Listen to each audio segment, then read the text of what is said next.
think that's probably the most important thing. Even when they're not playing their best footy, the Wires, they're ripping in and doing everything they can. Just off the top of your head, who do you think you are going to see in that 7 jersey to start with? Is he going to go for Chanel and Tamati as the experience, or do you think that Tanner Boyd will come in? I think he'll go with Chanel and Tamati Martin. I don't know why I'm saying that, but I've seen them play together before. They've done a really good job. It's a really hard competition. You're 5% off your game any day and you lose. So it's just about turning up each week. DSPN, the Devlin Sports Podcast Network. Big League Tuesday. It is a very special guest and a warm welcome to a firm favourite of ours, Michael Witt. He played for the Warriors between 07 and 09 and scored that famous, almost infamous try against Melbourne Storm in the playoffs. We'll always bring that up. Played for Manly, played for the Eels, played his league up in England, Northern Hemisphere as well. Played 9 games of rugby for Otago. So there's your big intro, mate. Welcome to the program. Thank you. Thank you very much for having me. Let's start straight away with the bad news that we got this morning, which is Luke Metcalf. He's out for the season, and it's such a shame. You know, he's had some injury problems over the years, but this year finally got game time, given the confidence by the coaches, and was just really flourishing and just playing his best league, I thought.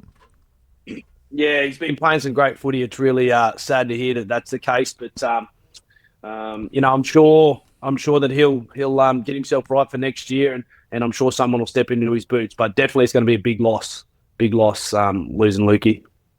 Well, just how easy is that? The Warriors have had a really efficient, that's not the right word, I can probably go higher than that in my praise in terms of next man up so far this year, where, look, lost Fisher Harris to suspension, have lost Mitch for the rest of the season. Injuries do happen in this competition, and you've got to have somebody who's going to come up and just step into that team, and it's got to be reasonably seamless. How confident are you that the next guy can step into that 7 jersey?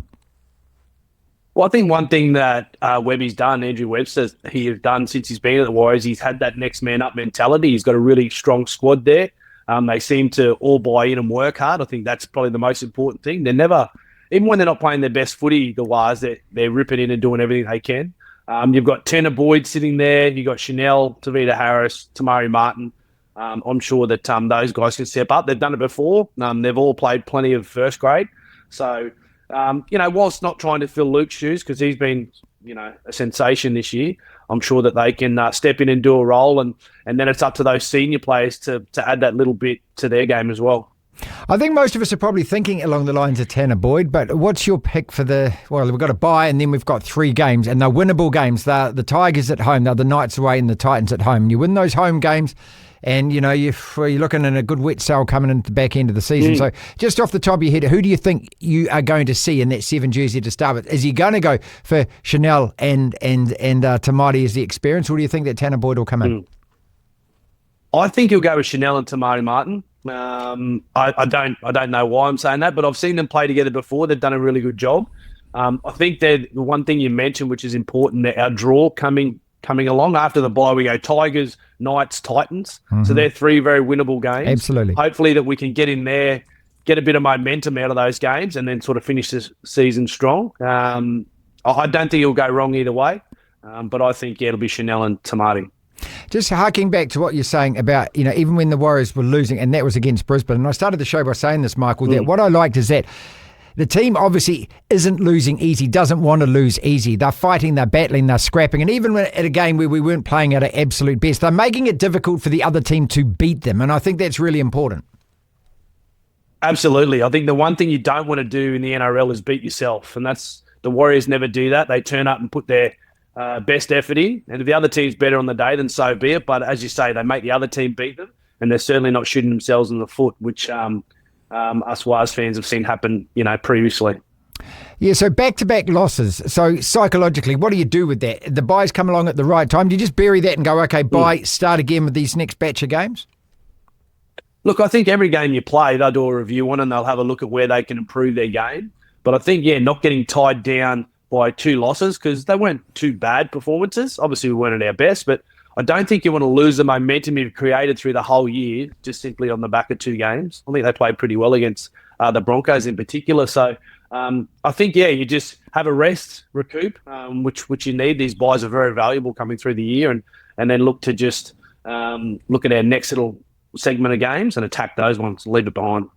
You played in the Warriors side that made playoffs, and you played in the Warriors side that didn't, have great seasons as well. So, and this is, we go back to 2 years ago, 2023, top four, then only 9 wins last year. And so I think how important is it to get into that stage where it's a consistent effort of winning 13, 14, 15, 16 games a year and making top 6 at least every year? Yeah, I think a big part of that is a bit of luck with injuries. Unfortunately, of recent times, we haven't had that luck. But I think we've done a lot of hard work through the year, early in the year, to get ourselves up there in the top 4. So hopefully now that we can just hold on and solidify that position moving forward. But it's a really hard competition. You're 5% off your game any day, and you lose. So it's just about turning up each week, and hopefully the boys can continue to do that. One thing though, when you look at the table, is I always kind of look at it and think, okay, just look at where it's at, and then look at the rest of the season and go, if the rest of the season ends like this has happened. And what I mean in a complicated, convoluted way of saying it is, when you've won 2 out of every 3 games, you win 2 out of every 3 games from here on in. That's going to be 16 wins. That's going to be enough for top 4. And that's absolutely achievable when you look at the draw and you look at the fact that 10 wins have been banked. Yeah, I think it's definitely achievable. And I think that'd be a huge goal for the Warriors to end up in the top 4. I think the biggest thing about that is the likelihood of getting a home semi-final. That's a huge thing. I was lucky enough to play in home semi-finals at Mount Smart, and that the crowd becomes that extra player, and certainly makes the job a little bit easier. So they'll be doing everything they can to get in that top 4. Obviously, no one's ever won from outside the top 4, but it's definitely achievable. What do you think about the chances of a side like Penrith maybe being the first team to do that? They've just won 4 on the trot. I was hoping like hell the Dogs would put them away, because I keep looking at them going, get them out of the 8. I don't want them anywhere near the 8. Yeah, they're a scary team because they're full of superstars, and I think it was only a matter of time before they clicked. I did an interview with someone else earlier in the year, and I said that they'll guarantee they'll make the 8. They're just too many superstars there. They've had a couple of changes. They got a couple of guys that are finding their feet, but they seem to have done that now. Like you say, no one outside the top 4 has ever won it before, but I don't think any team's ever won 4 in a row either. So, if there's one team that can do it, it'd be the Panthers. And looking at that points table at the moment, where you've got the Raiders on top, you've got the Dogs as well, and you've got the Melbourne Storm. How good are those teams? Do you see them as absolute locks to stay in that top 4, those 3? Yeah, I think I do. I see Melbourne as... I still feel like Melbourne hasn't played the best football either. I think they're the best team in terms of on paper and what they're capable of doing. But if you look at a team like the Raiders, their work ethic, how hard they're ripping in, that's what's got them to where they are. Because if you look at their team, there's no real superstars. But I tell you what, they work really hard for each other. And as everyone knows, going down to the nation's capital, it's hard to get a win. So they use that to their advantage. 6 wins in a row. I mean, this is the thing. And I think the Warriors had 4 or 5 wins in a row. And we haven't actually seen that many teams to be able to get that kind of run going this year. It's harking back to what you actually said, how even the competition is this year. And as you said, if you're just slightly off your game. Yeah, it is. You're exactly right. It's hard to get those runs. And when you feel that team's got the momentum, you want to try and capitalise on that. Obviously, the Warriors now are on the other end of that. We've got to flip that momentum back to where it was. But it is so hard to continue to win games because so many things change with suspension, injuries. And like I say, just to repeat myself, you're 5 or 6% off on game day, and it's hard. You're probably going to get beat. Michael, what have you noticed from an Australian perspective just in how the Warriors are being talked about and treated this year? Is it that much different than it was, say, 2 years ago? Because that was quite a surprise for a lot of people, I think, in Australia. But now that the team is actually getting back up to that level again, what has the kind of reaction been?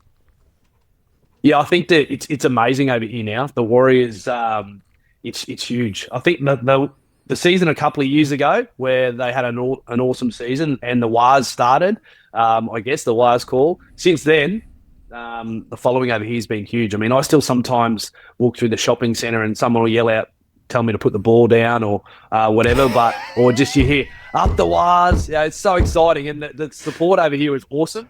I think it's the Warriors, after what we went through during COVID and then that season there a couple of years ago, it seems to be everybody's second team here in Australia. So support's huge. I live on the Gold Coast, so there's heaps of Kiwis live here. So usually when they play here, they outsell the Titans in terms of fans in the stadium. But support over here is huge for the Warriors, and long may it continue. There's always someone. I mentioned that at the start, very start of chatting to us, and I was going to bring it up. But there's always someone who's yelling that at you in there. Put the ball down.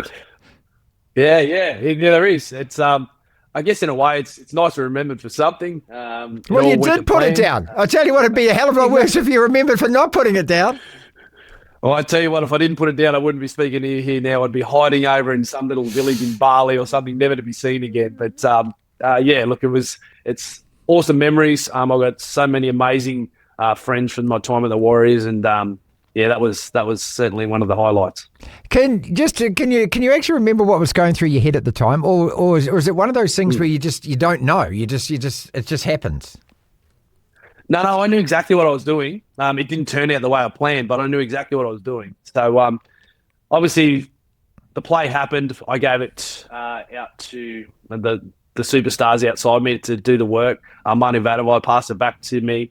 My plan, I knew I was into the open, and I knew I had one of their big guys chasing me. So if you watch rugby sevens, you always see guys get over the try line and they just stand there because they're trying to waste the clock. Yeah, waste the clock. Yeah. Yep. So that was my plan. I wanted to stand in the corner and waste the clock.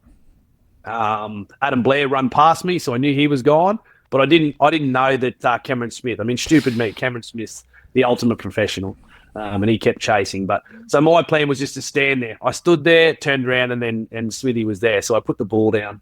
But yeah, my plan was to waste time. I think at the end of the day, I might have wasted 1 second. So it didn't go to plan. But I've said this before too. I didn't understand. I didn't realise that I held the ball in the air until I actually saw it on film. So right. I thought I just stood there, but added a little bit of GST to it. What are you doing these days? I live on the Gold Coast. I work in real estate. I've been doing that for about 9 or 10 years now. I run my own little supplements company on the side as well. So, very busy. Got a family, 2 daughters who are right into their basketball. So, keep myself nice and busy. And obviously a Warriors fan through and through still. Yes, massive Warriors fan. The Warriors I consider as my team. I'm good mates with Mark Robinson, who's the owner of the Warriors, obviously. He used to live a few doors up from me here on the Gold Coast. So I sold his house, so he's moved a little bit farther away. Would have been a reasonable commission, I bet, on that. You wouldn't have been too bad, and that's right. Oh, yeah, he's a good man. He's a good man. He looked after me. But yeah, since he's taken over the Warriors, it's been so exciting to have a mate there. I want to see them do well. I helped get Tane to a picky to come over I do a little bit of coaching at the Burleigh Bears, and he was doing amazing things here for us. So it was great to see him go over there. So I like to follow him. But yeah, I definitely see the Warriors as my team. Oh, look, absolute pleasure catching up with you again. Let's do this before the end of the season, eh? And as you say, let's hope that put the 2 losses behind us, get the bye, and these are winnable games in front of us. Let's just bank these games. Yep, that's the plan, Martin. Thank you very much for your time, mate. This is the DSPN.